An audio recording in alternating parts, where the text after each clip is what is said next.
땅은 항상 우리의 발밑에서 견고한 것이 아니었습니다. 어느 날, 역사의 한순간에 대지가 무섭게 갈라졌습니다. 그것은 단순한 자연재해가 아니었습니다. 그것은 하나님의 심판이었습니다. 코라, 이스라엘 백성들 사이에서 존경받던 지도자, 그는 감히 모세와 아론의 권위를 넘어서서 하나님의 뜻 그 자체에 도전하려 들었습니다. 그의 반역은 단순한 불순종의 행위가 아니었습니다. 그것은 거룩한 질서에 대한 공개적인 선전포고였습니다. 그리고 그 결과는 온 백성을 공포와 경외로 떨게 만들었습니다. 아만이 그의 몰락을 초래한 것일까요? 아니면 그의 질문은 정당했을까요? 오늘 우리는 이 이야기 속으로 깊이 들어가 보려 합니다. 이 이야기는 단순한 역사적 기록이 아닙니다. 그것은 권력, 반역, 그리고 하나님의 정의가 얽힌 교훈으로 가득 찬 이야기이며 지금 이 시대를 살아가는 우리에게도 여전히 울림을 주는 메시지를 담고 있습니다. 이 영상의 끝까지 함께 하시길 바랍니다. 이 이야기를 통해 우리는 순종, 정의, 그리고 하나님의 목적에 대한 시각이 송두리째 흔들릴지도 모릅니다.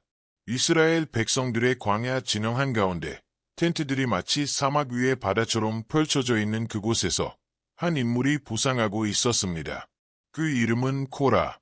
그는 이스라엘의 아들이자 고앗의 손자이며 레위의 직계 후손으로 태어난 자였습니다. 레위인들 사이에서도 특별한 위치를 차지하고 있었고 소막에서 거룩한 임무를 맡은 자였습니다. 그러나 코라의 삶은 단순히 모세와 아론의 지시를 따르는 많은 레위인 중 하나로 끝나지 않았습니다. 그는 젊은 시절부터 날카로운 지성과 탁월한 언변으로 주목받았습니다. 그의 말은 부족회의에서 힘있게 울려 퍼졌고 사람들은 그의 열정에 매혹되기도 경계하기도 했습니다. 어떤 이들은 그를 타고난 지도자로 보았지만 다른 이들은 그의 자만심이 위험하다고 느꼈습니다. 성막의 내부에 접근할 수 있는 자격을 지닌 그였지만 코라에게는 그것만으로는 만족할 수 없었습니다.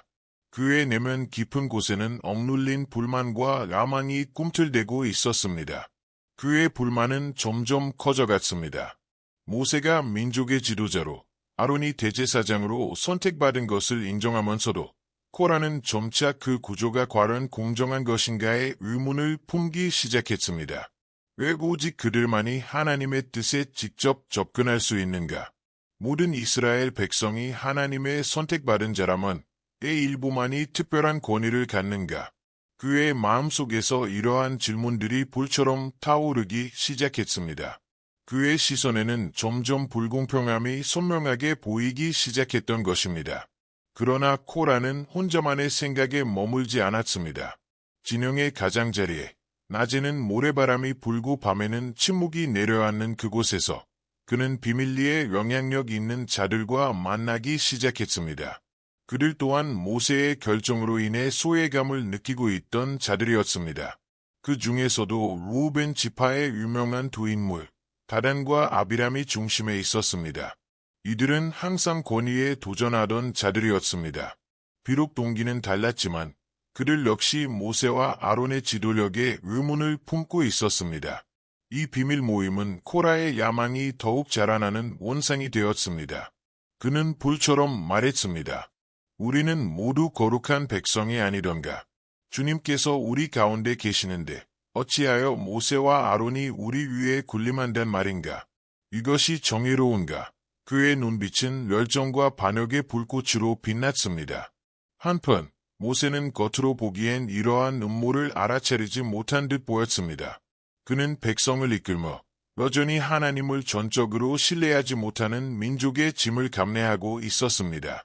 아론 역시 대제사장으로서 자신의 사명을 묵묵히 수행하며 백성들의 중보자 역할을 다하고 있었습니다. 하지만 진영의 표면 아래 조용히 번지고 있는 불만의 물결은 날로 거세지고 있었습니다. 코라는 더 이상 그림자 속에 머무를 수 없었습니다. 그의 야망과 지지를 보내는 이들의 수가 점점 늘어나면서 이제 그의 목소리는 비밀회의의 벽을 넘어 퍼지기 시작했습니다. 뜨거운 태양 아래 계속되는 광야의 여정은 진영 내의 긴장을 더욱 고조시켰고 코라는 하루하루 지날수록 모세와 아론의 결정 하나하나를 주의 깊게 지켜보며 부당하다는 생각을 굳혀갔습니다. 정중앙에 세워진 성막, 그 정교하게 짜여진 천과 거룩한 구조는 하나님의 임재를 상징했지만 코라의 눈에는 그것이 명백한 불평등의 상징처럼 보였습니다. 그는 날마다 아론과 그 아들들이 제사장의 업무를 독점하는 모습을 바라보며 점점 더 깊은 회의를 품게 되었습니다. 재물, 중보, 특권, 이 모든 것은 오직 그들만의 것이었고 외인인 자신과 같은 이들은 단지 성막을 나르고 기구를 지키는 역할에 머물러야 했습니다. 왜 아론과 그의 자손만이 제사장이 되어야 하는가? 그의 의문은 점점 분노로 변했습니다.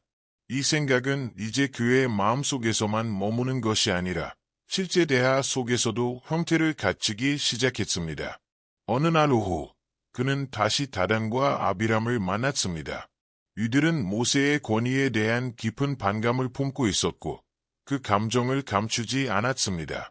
모세와 아론은 자신들의 자리를 개인적인 특권으로 삼아서 다단히 씁쓸한 어조로 말했습니다. 보다 충동적인 아비람은 고개를 끄덕이며 말했습니다.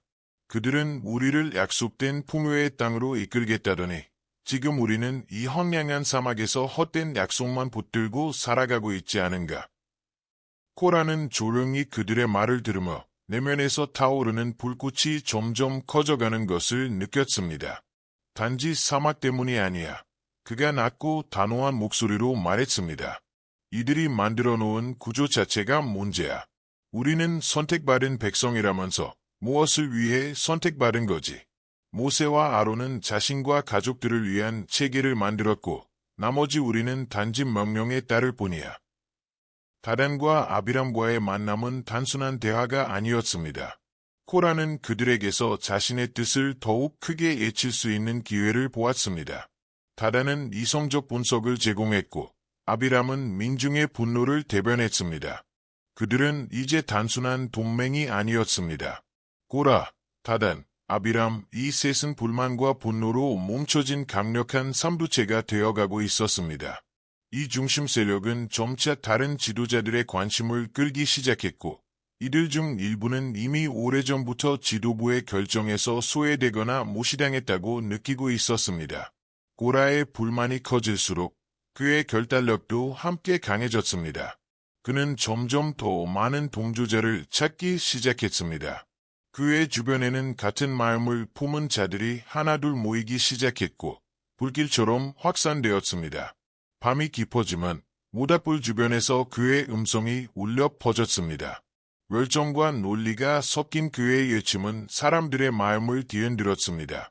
우리는 모두 거룩하지 않은가? 주님께서 우리 가운데 계시는데 왜 특별한 자들만 구별되어야 하는가? 이제는 이 민족이 알아야 한다. 거룩함은 일부에게만 주어진 것이 아니다. 다단과 아비람은 이제 단순한 지지자가 아니었습니다. 그들은 이 반란의 공범이 되었고 그들의 연대는 더욱 긴밀해졌습니다. 코라의 말은 점차 캠프 곳곳으로 퍼져나갔습니다. 그 울림은 마치 메아리처럼 진영 전역을 돌고 돌아 마음이 상해 있던 자들의 귀에 닿았습니다. 조용한 대화 하나하나, 수긍하는 눈빛 하나하나가 코라의 신념을 더욱 확고히 했습니다.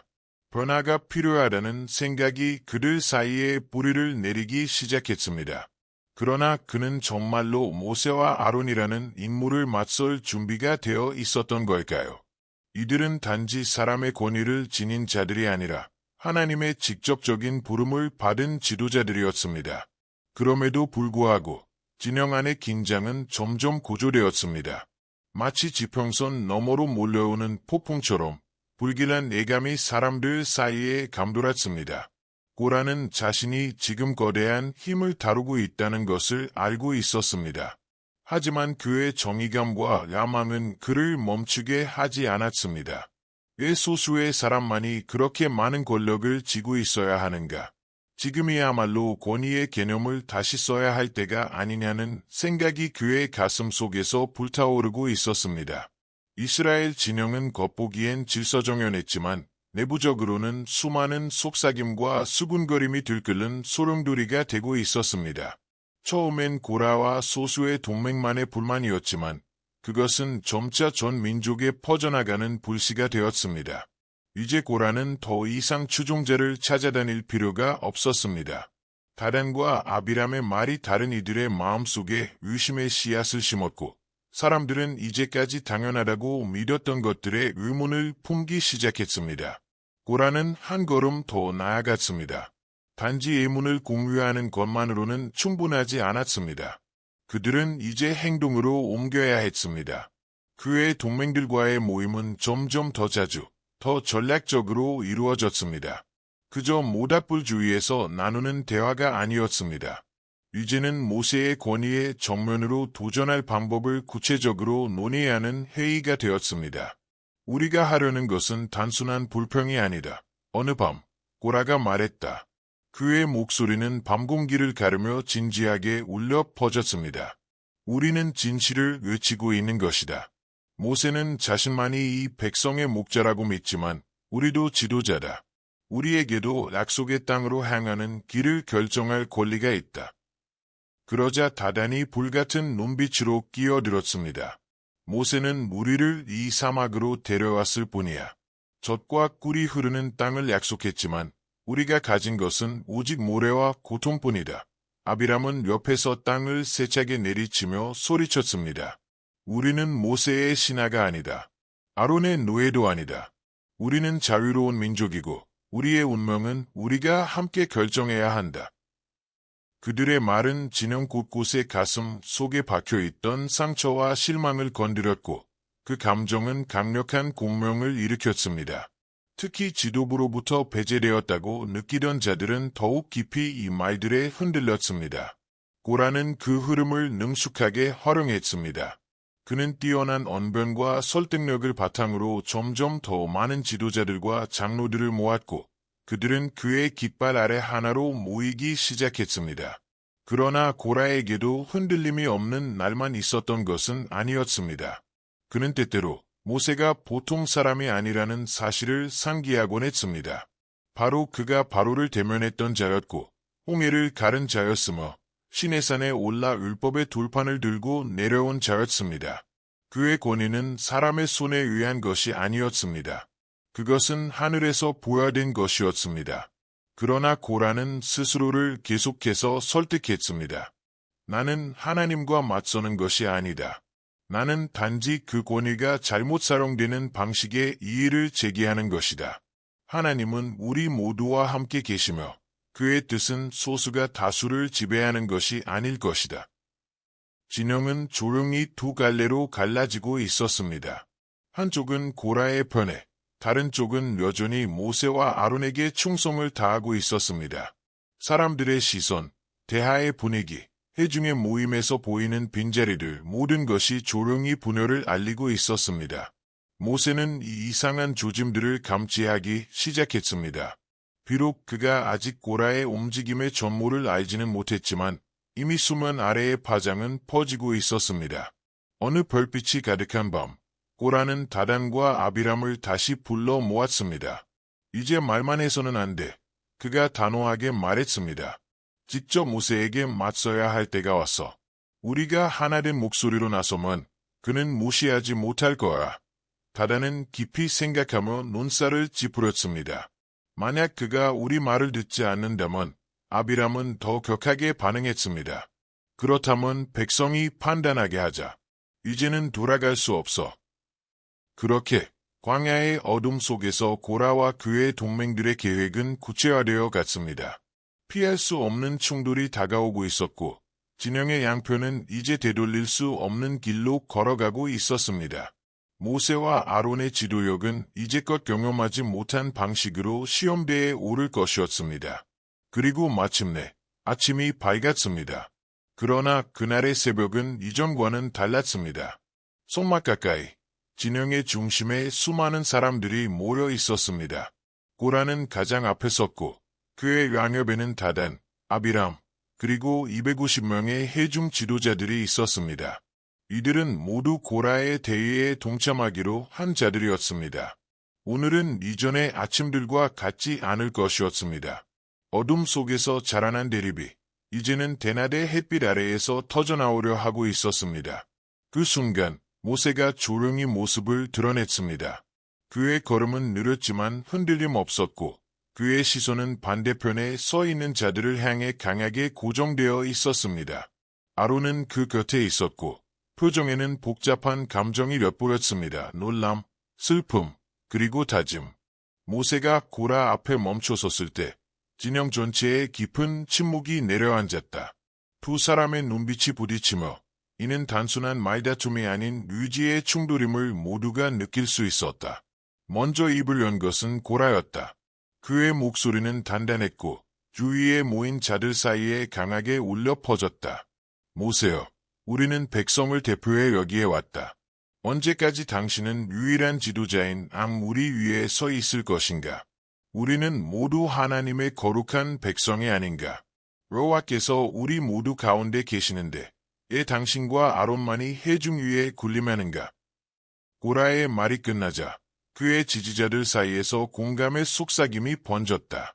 그러나 모세는 침묵 속에서 기다렸다. 그의 얼굴은 무거웠고 말하기 전까지 모든 소리가 가라앉기를 바랐다. 유익고 그는 조용하지만 권위 있는 목소리로 응답했다. 고라야, 들어라. 이스라엘의 하나님께서 너를 외인으로 택하시고 너에게 손맛 가까이서 거룩한 일을 맡기신 것이 부족하더나 어찌하여 너는 이제 제사장의 직분까지 탐하는가? 너는 아론을 대적하는 것이 아니라 여호와를 대적하고 있는 것이다. 위에 고라는 한 걸음 앞으로 나아가며 얼굴에 결연함과 도전의 빛이 뒤섞인 표정을 띄었다. 이것은 내 개인적인 욕심의 문제가 아니라 모세여. 이것은 정의의 문제다. 제사장직이 단 하나의 가문만의 특권이어야 하는가? 우리가 모두 하나님 앞에 거룩하다면 누구든지 동등하게 그분 앞에 나아갈 자격이 있어야 하지 않는가? 진영은 이미 둘로 갈라져 있었다. 고라의 편에 선 자들과 모세를 따르는 자들 사이의 시선, 침묵, 속삭임은 점점 더 긴장을 고조시켰다. 각자의 표정과 몸짓에서 그 갈등이 선명히 드러났다. 모세는 손을 들어 사람들을 진정시키고 다시 입을 열었다. 내일 여호와께서 누구에게 속하였고 누가 거룩한지 밝히실 것이다. 고라와 그를 따르는 모든 자는 각자 향로의 향을 담아 주 앞에 나아가라. 이스라엘의 하나님께서 택하신 자를 밝히실 것이다. 모세의 제안은 많은 이들을 조용하게 만들었지만 고라는 물러서지 않았다. 그래야겠습니다. 그는 단호히 응답하며 자신들의 정당함을 증명할 기회라 여겼다. 이어 자신의 무리를 둘러보며 말했다. 우리는 모두 나아갈 것이다. 그리고 여호와께서 결정하실 것이다. 고라의 무리는 다음 날을 준비하며 흩어지기 시작했다. 그러나 모세는 아직 끝내지 않았다. 그는 소막으로 오기를 거부한 다단과 아비람에게 전가를 보냈다. 내가 너희에게 올라가겠다. 이 대면을 피하지 말라. 그날 밤, 진영은 더욱 깊은 균열 속으로 들어갔다. 사람들은 낮은 목소리로 고라의 동기와 모세의 말을 되새기며 갈등 속에 놓였다. 어떤 이들은 기도했고 어떤 이들은 조용히 불안에 떨었다. 고라는 동맹들과 함께 마지막 준비를 하며 속삭였다. 내일이면 모두가 알게 될 것이다. 우리는 지도자를 무너뜨리려는 것이 아니라 정의와 균형을 회복하려는 것이다. 만일 여호와께서 모세와 아론과 함께 하신다면 그 뜻을 따를 것이다. 그러나 그렇지 않다면 이 민족의 지도는 새로워져야 한다.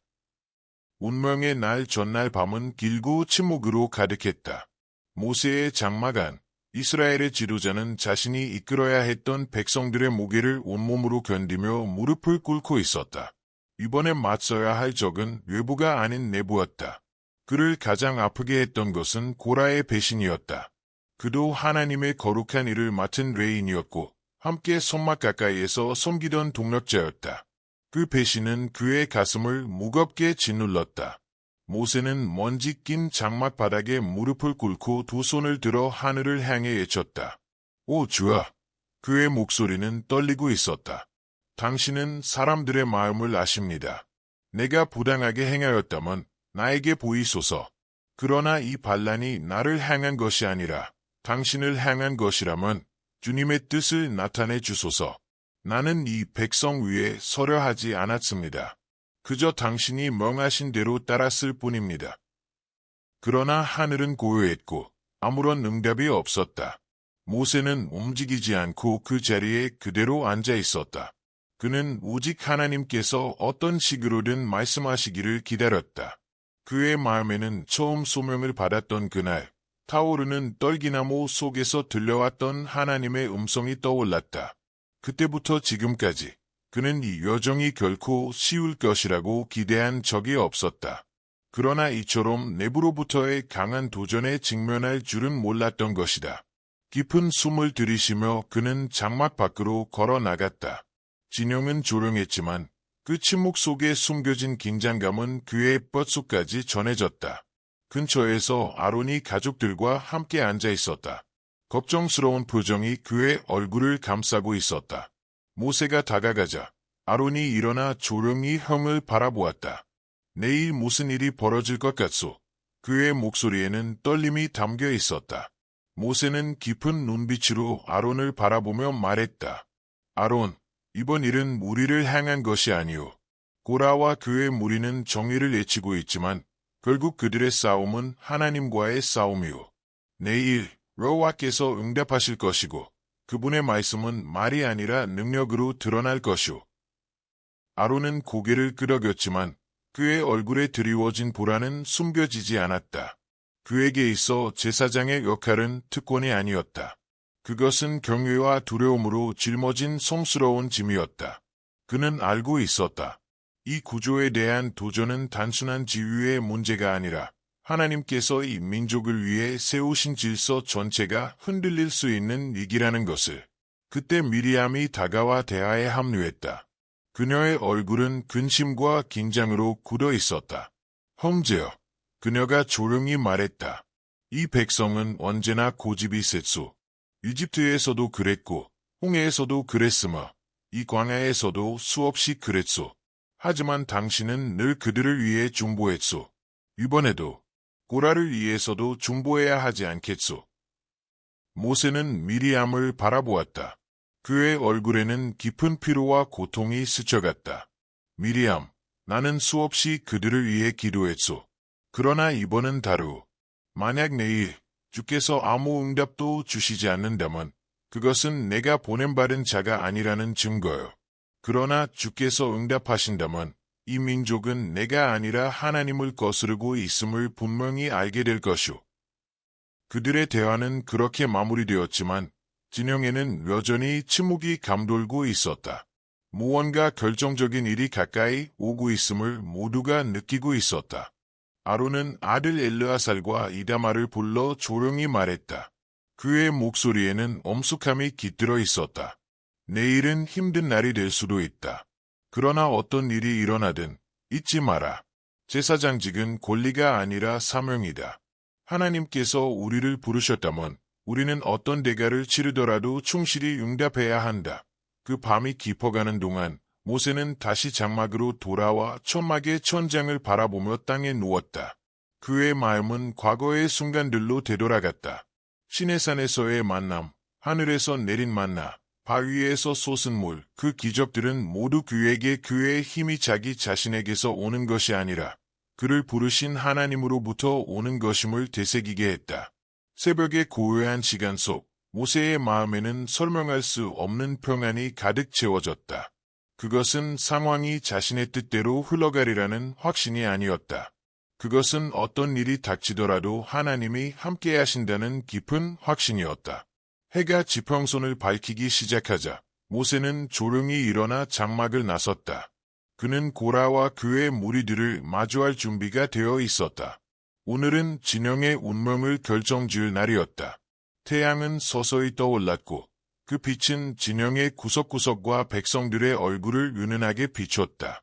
아무도 정확히 무슨 일이 벌어질지는 몰랐지만 공기 중에는 무엇인가 중대한 결말이 다가오고 있다는 긴장감이 감돌았다. 진영의 중심, 손막 곁에 고라와 250명의 추종자들이 모였다. 각자 손에는 항로가 들려 있었고 이는 모세가 지시한 그대로였다. 모세는 아론과 함께 그들 앞으로 걸어 나갔다. 그의 얼굴에는 비장함이 가득했지만 내면은 흔들림 없는 결단으로 다져져 있었다. 모세는 알고 있었다. 이 순간은 단순한 리더십의 문제가 아니라 하나님의 거룩함과 그분이 세우신 질서의 문제였다. 그는 목소리를 높여 진영 전체에 울려 퍼지게 말했다. 이스라엘 백성아, 들으라. 여호와께서 내게 말씀하셨다. 고라, 다단, 아비람과 그들의 무리에게서 떨어져라. 내가 거룩하게 구별한 자가 누구인지 밝히실 것이다. 여호와를 경외하며 그분의 뜻을 따르고자 하는 자들은 이들의 장막에서 떠나라. 백성들 사이로 웅성거림이 퍼졌다. 어떤 이들은 두려움의 발걸음을 옮기며 고라의 장막에서 멀어졌고 또 어떤 이들은 망설이며 그 자리에 머물렀다. 모세의 말이 귀에 맴돌았지만 고라의 열정과 논리는 여전히 그들의 마음을 붙잡고 있었다. 그것은 개인이 마음속 깊이 결단해야 할 순간이었다. 고라의 무리 안에서는 동요가 일기 시작했다. 처음엔 그의 말에 설득되어 따랐던 자들이 이제는 하나님의 심판이 임할지도 모른다는 생각에 흔들리기 시작했다. 그중 하나, 미카야라는 노인이 조심스럽게 고라에게 말했다. 만약 모세가 옳다면, 만약 이것이 모세를 향한 것이 아니라 하나님을 대적하는 것이라면 우리는 하나님께 감히 맞설 수 없다. 고라는 분노와 확신이 뒤섞인 눈빛으로 응수했다. 이것은 하나님을 향한 반역이 아니다. 이것은 정의를 위한 것이다. 모세와 아론은 제사장직을 독점하려 하고 있다. 우리도 거룩하다. 하나님께서 그들과 함께 계신 것처럼 우리와도 함께 계신다. 하지만 미카야는 주위를 둘러보았다. 공포와 불안으로 얼굴이 굳은 사람들, 그들도 뒤를 따르기 시작했다. 결국 그는 항로를 내리고 고라의 무리에서 조용히 물러났다. 그러나 여전히 많은 이들은 자리를 지켰다. 고라의 말이 옳다고 믿었거나 이제 와서 물러설 자존심이 없었기 때문이다. 다단과 아비람은 여전히 그들의 장막에서 나오지 않았다. 그들은 장막 입구에 나와 모세를 향해 도전적인 표정을 지었다. 다단은 비웃으며 외쳤다. 내가 우리를 젖과 꿀이 흐르는 땅에서 끌어내 이 사막에서 죽게 만들고 이제는 우리가 하나님의 음성이라고 내 말을 믿으라고. 넌 사기꾼이다, 모세야. 모세는 눈을 감고 조용히 여호와께 마음으로 기도했다. 그리고 눈을 뜬 후 권위로 가득 찬 음성으로 말했다. 만일 이 사람들이 다른 사람들처럼 평범하게 죽는다면 여호와께서 나를 보내신 것이 아니다. 그러나 여호와께서 새로운 일을 행하시고 이 땅이 그들을 삼켜 산 채로 그들을 집어삼킨다면 그들이 여호와를 멸시한 것임을 알게 되리라. 그가 말을 마친 순간 진영 전체가 숨을 멈췄다. 갑자기 땅이 요동치며 깊은 울림이 퍼져나갔다. 진영은 공포로 얼어붙었다. 모두의 눈앞에서 고라, 다단, 아비람의 장막 아래의 땅이 갈라지기 시작했다. 처참한 비명이 울려 퍼졌고 너무 가까이 있던 자들은 미처 피할 틈도 없이 삼켜졌다. 장막과 그 안의 사람들과 물건들은 순식간에 사라졌고 땅은 마치 아무 일도 없었던 듯 다시 닫혔다. 캠프 전체가 비명과 충격 속에 무릎을 꿇었다. 여호와께서 거룩하시다. 여호와는 공의로우시다. 백성들은 떨리는 목소리로 부르짖으며 엎드렸다. 고라를 지지하던 250명의 지도자들이 들고 있던 항로가 땅에 떨어졌고 그 순간 항로에서 불길이 솟아올라 그 항로를 든 자들 하나하나를 삼켜버렸다. 그것은 두려움으로 가득 찬 심판의 광경이었다. 누구도 이제 더 이상 이 일이 모세를 향한 것이었다고 말할 수 없었다. 이 도전은 하나님을 향한 것이었고 그분은 응답하셨다. 모세와 아론은 그 자리에 서 있었지만 그들의 얼굴에는 승리의 표정이 없었다. 그들은 이 일이 개인의 승리가 아님을 알았다. 이것은 하나님의 정의였고 그분의 거룩한 질서를 수호하기 위한 행위였다. 아론은 충격에 휩싸인 채 형을 바라보며 조용히 말했다. 이 일은 잊히지 않을 거야, 모세. 우리에게도, 백성에게도. 진영은 다시 고요해졌지만 그 고요는 단순한 침묵이 아니었다. 그것은 무거운 경외감과 하나님의 임재 앞에 엎드린 두려움이었다. 오늘의 심판은 한 세대 전체에게 깊은 흔적을 남겼다. 모세와 아론의 권위는 인간의 손에서 나온 것이 아니었다. 그들은 하나님의 부르심을 받아 이 백성을 약속의 땅으로 이끄는 사명을 받은 자들이었다. 맑게 갠 광야의 하늘은 그날의 심판과는 어울리지 않는 듯했지만 진영에 서 있는 자들은 누구도 그것을 평온이라 여기지 않았다. 그들은 모두 모세의 경고를 들었고 고라와 다단, 아비람의 장막 주위에 모여 그 결과를 지켜보았다. 그들 중 일부는 재빨리 그 자리에서 물러났고 눈에는 두려움이 가득했다. 일부는 여전히 그 자리에 멈추어 서 있었다. 의심에 사로잡힌 채 혹은 반역자들에게 향한 충성심에 묶여 움직이지 못하고 있었다. 고라는 자신의 장막 앞에 굳건히 서서 혼란스러운 광경을 바라보았다. 그의 이마는 찡그려져 있었고 주변의 공기는 마치 짙은 안개처럼 무겁게 느껴졌다. 그것은 그조차 무시할 수 없는 긴장감이었다. 아마도 그는 이 순간이 결정적인 때임을 어렴풋이 느끼고 있었을지도 모른다. 그러나 그의 자존심과 자기 주장이 정의롭다는 확신은 그를 굽히지 않게 만들었다. 이렇게 끝나서는 안 돼. 고라는 속으로 되뇌었다. 이 백성은 정의를 받아야 해. 모세가 모든 것을 마음대로 결정할 자격은 없어. 그 말은 여전히 그의 가슴 깊숙한 분노에서 피어올랐다. 다단과 아비람은 각자의 장막 입구에 서서 모세를 향해 도전적인 자세를 유지하고 있었다. 그들은 모세에게 모욕적인 말을 퍼부었지만 이제 그들 얼굴에 떠오른 표정은 확신보다는 완고함으로 얼룩져 있었다. 그들의 아내와 자녀들도 곁에 있었다.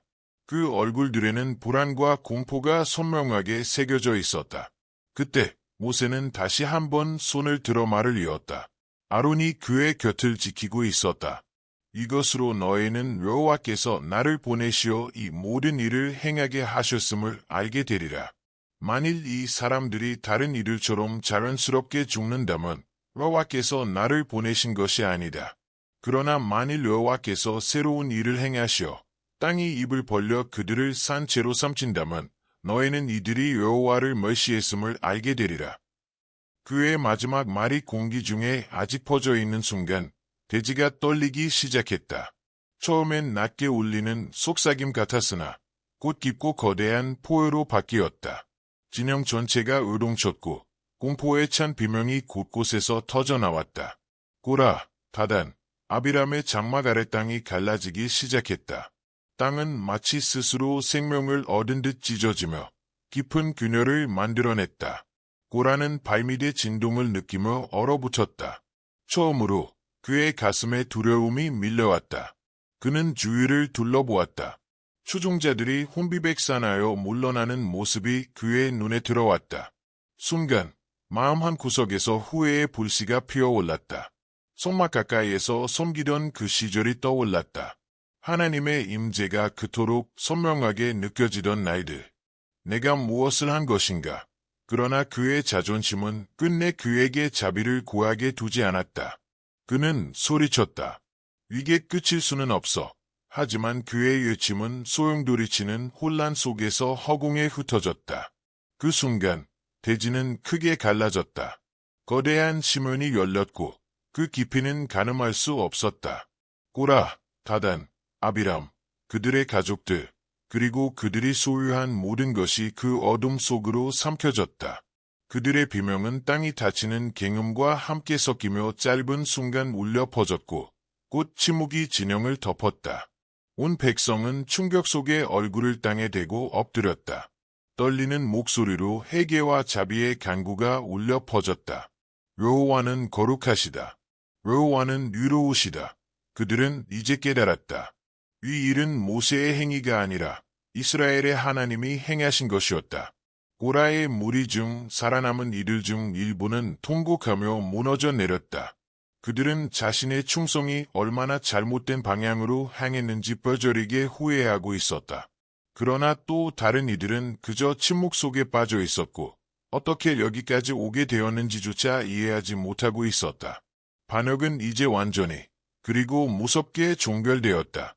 아론은 모세 옆에서 그 심연이 닫힌 자리를 바라보았다. 그의 얼굴에는 충격과 슬픔이 어우러져 있었다. 나는 이 날을 잊지 않을 거야. 아론은 낮은 목소리로 말했다. 일어난 일 때문이 아니라 그 의미 때문이야. 하나님은 결코 도전받지 않으시는 분이셔. 그분의 거룩함은 절대적이야. 모세는 한동안 말을 잇지 못했다. 엎드린 백성을 바라보며 그의 마음에는 만족이 아닌 깊은 고통이 남아있었다. 그들도 형제였어. 아론, 그가 마침내 입을 열었다. 우리가 함께 짐을 나눴던 자들. 그러나 자만이 그들의 눈을 멀게 했고 그들의 도전은 우리에게가 아니라 여호와께 향한 것이었어. 이 일이 모든 사람에게 교훈이 되길 바란다. 백성은 천천히 흩어지기 시작했다. 그러나 그 누구도 가벼운 발걸음으로 떠나지 않았다. 각자가 가슴 깊은 곳에 오늘의 무게를 짊어지고 있었다. 이 날은 이스라엘 백성의 기억 속에 결코 지워지지 않을 상처로 남게 되었다. 하나님의 거룩함과 그분의 언약 아래 살아간다는 것이 어떤 책임을 요구하는지를 명확하게 보여준 날이었다. 다음 날, 진영은 이상하리만치 조용했다. 무거운 평온함이 장막과 사막 위에 내려앉았고 평소에는 사람들의 목소리와 활동으로 가득한 공간은 이제 침묵에 잠겨 있었다. 고라와 그의 무리가 삼켜졌던 그 자리는 이제 헝냥하게 비어 있었고 그 근처를 지나가는 이들은 눈길조차 주지 못한 채 조용히 고개를 떨구었다. 모세는 천천히 진영을 걸었다. 백성들의 얼굴은 무거운 침묵에 젖어 있었다. 어떤 이는 그를 마주치자 시선을 피했고 어떤 이는 무릎을 꿇고 경외심 속에 엎드렸다. 그들의 눈에는 두려움이 담겨 있었다. 그것은 모세에 대한 것이 아니라 하나님의 무서운 공의에 대한 경외심이었다. 모세는 가슴을 짓누르는 책임의 무게를 느꼈다. 그는 전날 밤 내내 한숨도 자지 못했다. 그의 마음에는 무너져간 이들의 얼굴과 마지막 말이 메아리처럼 울리고 있었다. 그는 고라를 단지 반역자로만 기억하지 않았다. 고라는 한때 하나님의 거룩한 일을 감당하던 자였다. 언제 그가 길을 잃었을까? 언제 그의 야망이 마음을 흐렸을까? 아론이 그의 곁에 다가왔다.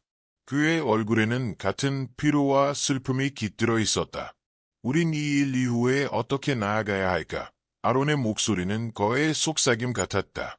모세는 이마에 손을 얹으며 깊은 숨을 내쉬었다. 두려움으로, 아론. 두려움과 경외심으로. 백성은 하나님의 거룩함을 보았고 그분의 정의도 보았어. 이제 우리가 해야 할 일은 그들에게 하나님의 백성으로 산다는 것이 어떤 의미인지 잊지 않도록 인도하는 것이오. 진영 중심 가까이 몇몇 가족들이 조용히 모여 있었다. 그들 중에는 고라를 따랐으나 마지막 순간에 돌아선 자들도 있었다. 젊은 여인 미리암은 품에 아이를 안고 눈물을 흘리며 전날 밤 남편이 서 있던 자리를 바라보았다. 그녀는 조용히 옆에 있는 이웃에게 말했다. 그는 나에게 걱정하지 말라고 했어요. 하나님이 우리와 함께 계시다고. 다 괜찮을 거라고. 그런데 지금 그는 다단과 가까웠던 한 남자는 자신의 장막 옆에 앉아 멍하니 수평선을 바라보고 있었다. 그를 둘러싼 작은 무리에게 조용히 말했다. 그가 흔들리는 걸 한 번도 본 적이 없어. 다단은 항상 확신에 차 있었고 말도 거침없었지. 하지만 마지막 순간에 아마 후회했을지도 몰라. 하나님께 끝까지 도전한 자는 마지막 순간에 무엇을 느낄까?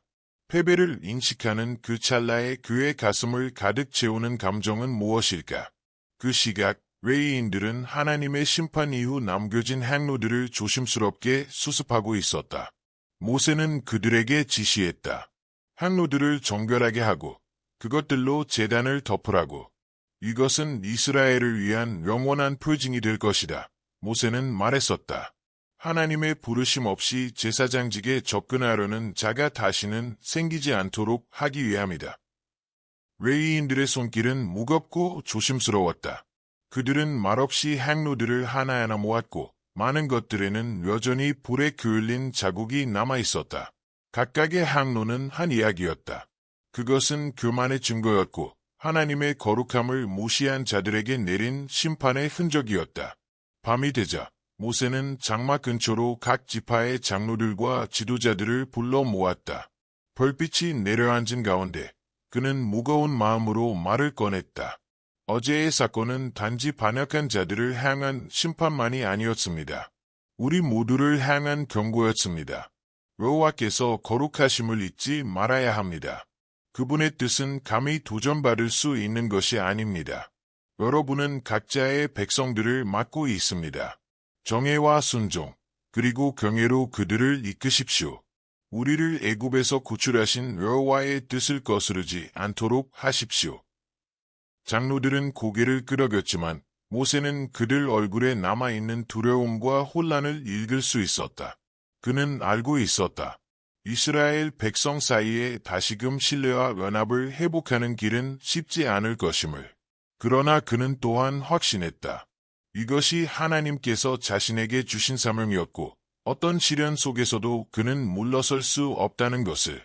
그 후 몇 주 동안 진영은 천천히 일상의 리듬을 되찾기 시작했다. 가족들은 다시 일상적인 일을 돌보았고 외인들은 손막에서의 봉사에 더욱 깊은 헌신으로 임했다. 그러나 그날의 기억은 결코 완전히 지워지지 않았다. 종종 누군가 그 땅 심판의 구덩이가 열렸던 그 자리를 지나칠 때면 조용히 걸음을 멈추곤 했다. 마치 땅 속에서 여전히 무언가가 울리고 있는 듯한 느낌이었다.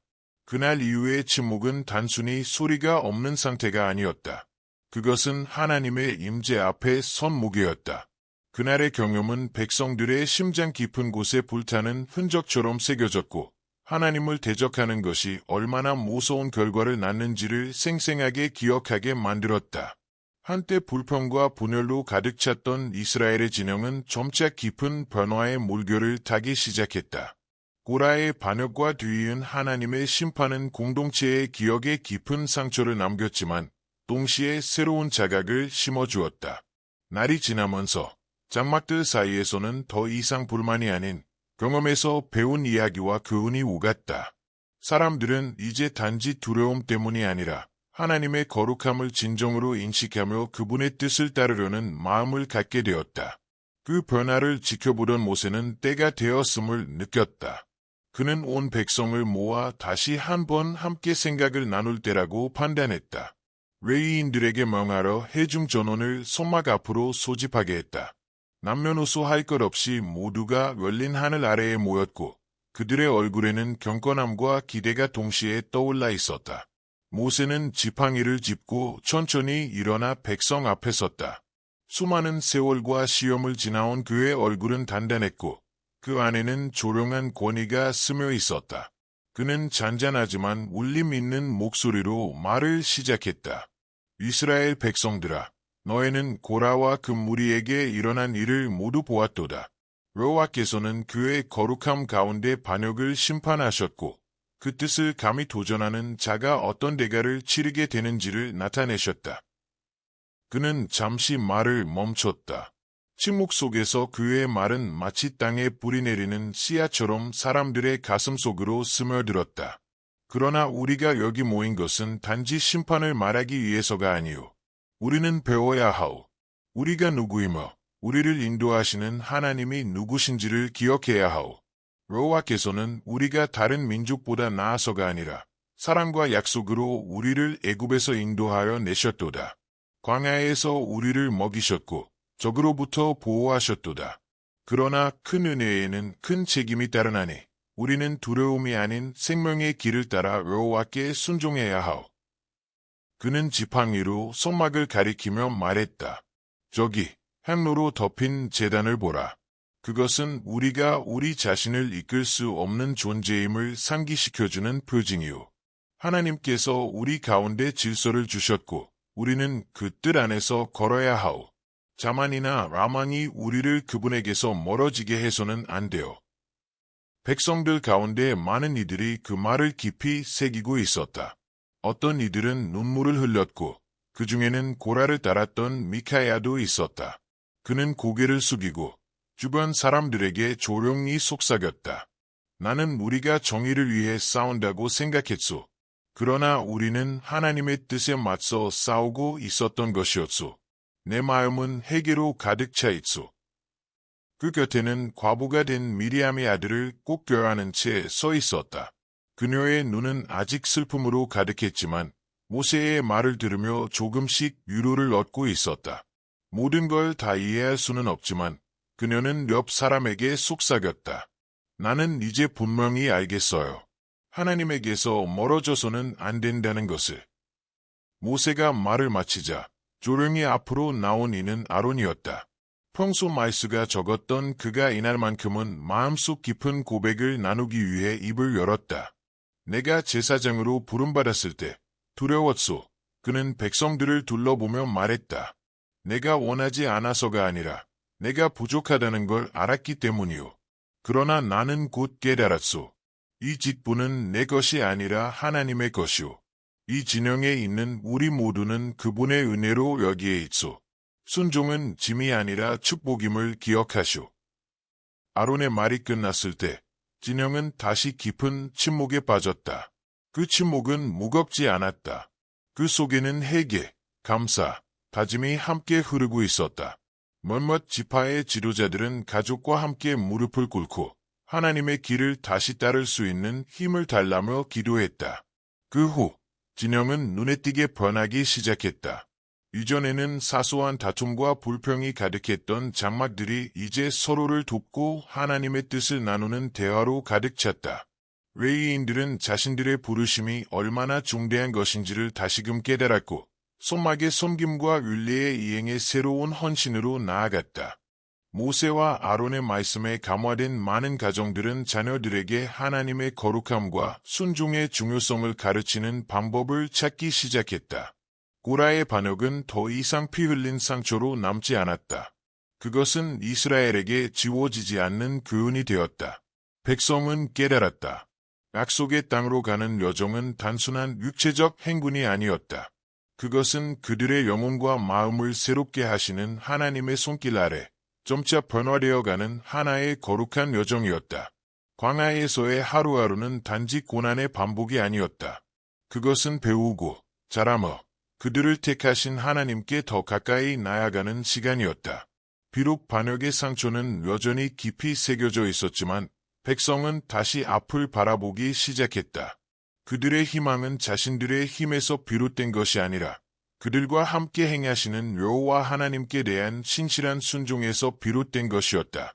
세월이 흘러 고라의 반역을 직접 목격했던 세대는 하나둘 사라져갔다. 그러나 그 기억은 사라지지 않았다.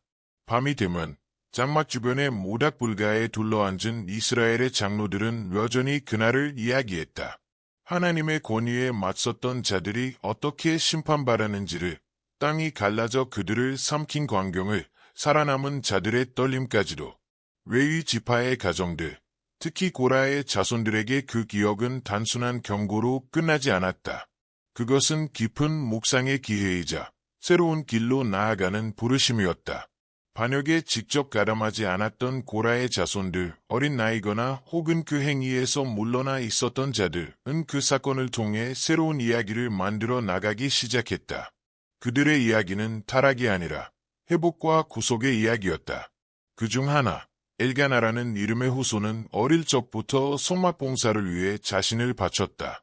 그는 어떤 작업이든 세심하게 다루었고 죄의 하나하나를 정결하게 이행하는 데 열심이었다. 하나님은 우리를 버리지 않으셨습니다. 그는 동료 레위인들에게 자주 말했다. 우리는 두 번째 기회를 받은 사람들입니다. 매일이 그 은혜에 감사하는 시간이어야 합니다. 세월이 흐르면서 고라의 후손들 중 일부는 예배와 찬양의 영역에서 두각을 나타내기 시작했다. 그들은 후에 고라의 자손들로 불리게 되었고 시편의 여러 편을 지었다고 전해진다. 그 중에서도 여호와는 나의 피난처시라는 구절은 특별히 감동적으로 전해진다. 이 찬양들은 단순한 노래가 아니었다. 그것들은 상처받은 가문이 하나님 앞에 회복되어 드리는 진심 어린 고백이었다. 고라의 이야기 반역에서 시작되었으나 그의 자손을 통해 찬양으로 이어진 이 여정은 이스라엘 백성에게 거룩함과 순종을 잊지 않도록 상기시켜주는 영원한 증거가 되었다. 시간이 흐르며 지도자들은 불확실한 시기마다 이 이야기를 백성에게 되새기곤 했다. 아이들에게도 이 이야기는 반드시 전해졌다. 장로들은 말하곤 했다. 하나님의 심판은 빠르고 엄중했지만 그분은 모든 자들을 완전히 멸하시지 않으셨다. 고라의 후손들은 살아남았고 그들은 오히려 회복의 기회가 되었다. 이 이야기는 단지 벌에 대한 것이 아니다. 선생들은 아이들에게 말했다. 이 이야기는 하나님의 정의와 그분의 거룩함 앞에 서는 인간의 책임을 가르쳐 주는 것이다. 그러나 동시에 겸손히 돌이킬 때 하나님께서 회복의 길을 허락하신다는 진리도 함께 가르쳐 준다. 이스라엘의 예배 속에서 고라의 자손들은 중심적인 역할을 계속 맡았다. 그들의 이름은 한때 반역의 상징이었으나 이제는 거룩한 찬양과 시편의 저자로서 기억되었다. 그들이 지은 시편은 단지 찬양이 아닌 깊은 감정과 회개의 고백, 그리고 하나님의 자비에 대한 감격으로 가득했다. 주의 궁정에서의 하루가 다른 곳에서의 첫날보다 낫다는 시편의 한 구절은 이스라엘 예배 가운데 울려 퍼지는 감사의 찬양이 되었다. 백성들은 알고 있었다. 이 말은 단순한 수사가 아니라 하나님의 임재에서 멀어졌던 가문이 다시 그분 앞에 나아가게 된 감격의 절규라는 것을. 세대를 거치며 이스라엘은 고라의 이야기를 경고로만 보지 않았다. 그것은 구속의 증거이자 살아있는 교훈이었다. 하나님은 심판하셨지만 돌이키는 자들에게는 회복의 길도 여셨다. 이후에도 고라의 후손들은 살아남았고 그들 중 일부는 번성하며 하나님의 영광을 증언하는 자들로 세워졌다. 하나님은 단지 심판에만 관심이 있는 분이 아니셨다. 진심으로 회개하며 그분께 돌아오는 자를 그분은 기꺼이 다시 세우셨다. 이스라엘은 고라의 이야기에서 그것을 보았다. 과거의 메아리는 이스라엘 백성 사이에서 계속 울려 퍼졌다. 그러나 그것은 무거운 짐이 아니라 하나님을 더욱 경외하게 만드는 살아있는 교훈이었다. 고라의 자손을 통해 후손들은 배웠다. 비록 실패가 있었을지라도 진정한 회개와 겸손으로 나아간다면 거기에는 구속이 있으며 새로운 시작이 기다리고 있음을. 고라와 그의 반역은 이제 이스라엘의 구정과 기록된 전통 속에 뿌리 내렸다. 세대가 바뀌어도 아버지들은 자녀들에게 이 이야기를 들려주었다. 하나님 앞에 감히 도전했던 자들의 결과, 그리고 동시에 하나님의 손길이 회개한 자를 어떻게 일으키시는지를 함께 전했다. 비록 심판은 혹독했지만 그들은 말하곤 했다. 고라의 후손들은 살아남았고 그들은 찬양의 사람으로 변화되었다. 그들은 하나님의 자비에 살아있는 증인이 되었다. 그들이 지은 시편 중 가장 널리 알려진 것 중 하나는 시편 42편이었다. 사슴이 쉬는 물을 갈급함같이 내 영혼이 주를 갈망하나이다. 이 시편은 단순한 노래가 아니었다. 그것은 하나님과의 화해를 갈망하는 심령의 예침이었다. 고라의 자손에게 이 시편은 그저 시적 표현이 아니었다. 그것은 그들 가문이 경험한 은혜의 고백이었고 하나님의 임재 없이는 살아갈 수 없음을 절절히 고백하는 회복의 선언이었다. 고라의 후손들은 비록 그들의 혈통이 반역의 흔적으로 시작되었지만 창조주 앞에 자신을 낮추는 것이 얼마나 중요한지를 누구보다 깊이 이해하고 있었다. 시편 42편은 이스라엘 가운데 깊은 울림을 남겼다. 그 시적 표현 속에는 백성이 걸었던 광야의 고통, 메마른 땅에서 갈망하던 물, 그리고 생존을 위해 오직 하나님께 의지해야 했던 절박함이 생생히 담겨 있었다. 그러나 고라의 자손들에게 그 시는 단순한 광야의 기억만이 아니었다. 그것은 그들 스스로의 영적 여정을 반영하는 고백이었다. 반역과 심판으로부터 시작된 길, 그 길의 끝에는 화해와 봉사의 삶이 놓여 있었다. 고라가 심판받은 이후 그의 후손들은 음악과 찬양 안에서 하나님께 감사하며 자신들의 정체성을 다시 세워나가기 시작했다. 그들은 과거의 수치스러운 그림자 속에 갇히는 대신 그 역사 자체를 소망의 메시지로 변화시켰다. 성막에서 그리고 이후에는 성전에서 고라의 자손들은 찬양의 인도자가 되었고 그들의 노래는 회중 전체를 하나님을 향한 경외심으로 이끌었다. 그들의 음악은 단순한 선율이 아니었다. 그것은 하나님의 거룩함을 선포하는 애침이었고 그분의 뜻에 순종할 것을 촉구하는 음성이었다. 그들이 부르는 한 음절, 한 구절마다 타락 이후에도 회복의 길이 있음을 상기시키는 고백이 담겨 있었다. 그들이 남긴 시편들 중 시편 84편은 특히 감동적으로 전해졌다. 만군의 여호와여, 주의 장막이 어찌 그리 사랑스러운지요. 이 시는 하나님과의 친밀함을 갈망하는 심령의 소리였고 고라의 후손들이 경험한 복음의 진리였다. 그들은 하나님을 멀리했던 뿌리에서 다시 가까이 나아갔고 그 경험은 그들로 하여금 세대를 넘어 울리는 찬양의 선율을 만들어내게 했다. 고라의 이야기는 시간이 흐르며 단지 반역의 서사로만 기억되지 않았다. 그것은 구속의 전설이 되었고 거룩함을 향한 순종의 위산이 되었다. 장로들의 이야기 속에서 레위인들의 찬양 속에서 반복된 교훈은 분명했다. 하나님은 위로우시다. 그러나 동시에 자비로우시다. 그분의 정의는 회복의 기회를 제거하지 않고 오히려 그것을 더욱 귀하게 만든다. 후대에 이르러 고라의 자손은 어떻게 회개와 헌신이 가장 깊은 상처마저 변화시킬 수 있는지를 보여주는 모범이 되었다. 그들의 이야기는 수많은 이스라엘 사람들에게 용기를 주었다. 아무리 멀리 떨어졌다 해도 진심 어린 마음으로 하나님께 나아가면 다시 시작할 수 있다는 희망을 주었다. 그들이 만든 시편은 이스라엘의 영적 정체성에 깊은 흔적을 남겼다. 기쁨의 때에도 고통의 때에도 고라의 자손이 부른 노래는 백성의 입술에서 흘러나왔고 그 가사는 이 민족이 누구인지 누구에게 속해 있는지를 되새기게 했다. 그들의 시편은 인간의 실수가 얼마나 클지라도 하나님의 신실하심은 그보다 더 크다는 사실을 노래했다. 하나님의 자비는 가장 절망적인 상황 속에서도 새로운 시작을 허락하신다. 이처럼 고라의 유산은 두 가지로 남았다. 그것은 교만과 불순종이 가져오는 엄중한 결과에 대한 무서운 경고였고 동시에 심판 이후에도 진정으로 회개하는 자에게는 회복의 길이 열려 있음을 보여주는 감동적인 증언이었다.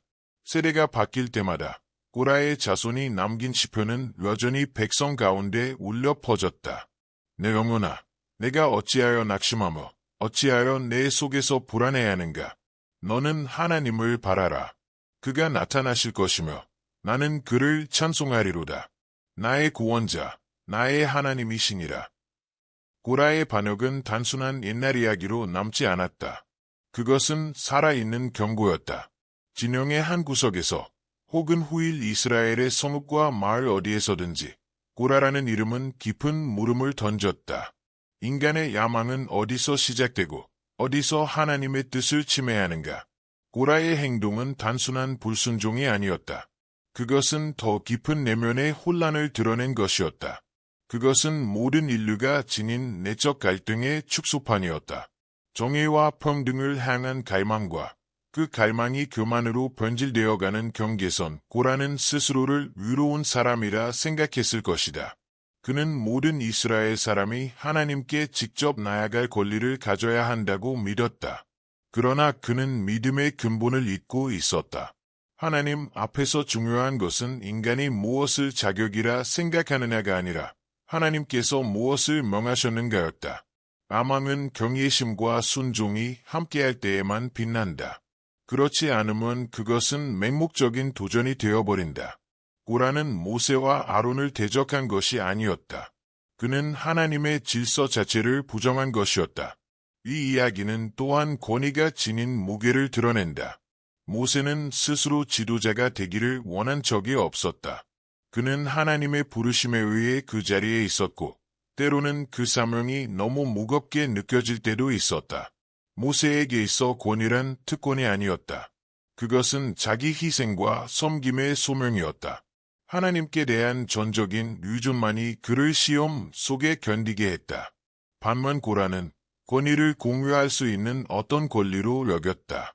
그러나 그는 성직이 인간의 권리가 아닌 하나님의 지정하신 질서임을 이해하지 못했다. 이와 같은 오해는 오늘날에도 여전히 존재한다. 누가 지도자가 될 자격이 있는가? 어떤 조건 아래서 권위는 인정받아야 하는가? 정의로운 문제 제기와 자만의 찬 반역 사이를 우리는 어떻게 구분할 수 있는가?